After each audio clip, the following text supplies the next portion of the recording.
ఖమ్మం జిల్లా నలు చెరుగుల నుంచి ఖమ్మం చరిత్రలోనే ఇంత అద్భుతమైన భారీ బహిరంగ సభకు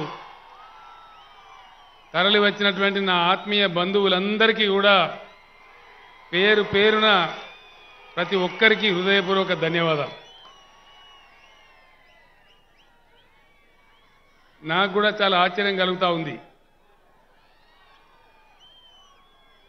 మీకు భాష అర్థం కాకపోయినా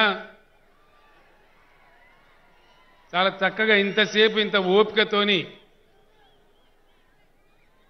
మీరు సమయం కోసం వేచి ఉన్నారంటేనే ఇది ఈ దేశంలో ప్రబలమైన మార్పుకు సంకేతం అని చెప్పి నేను భావిస్తా ఉన్నా.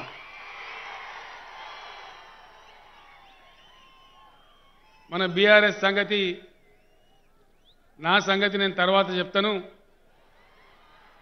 మీ సంగతి ముందు చెప్తాను. ఇక్కడ మీ సంగతి అయిపోతే నా సంగతి తర్వాత.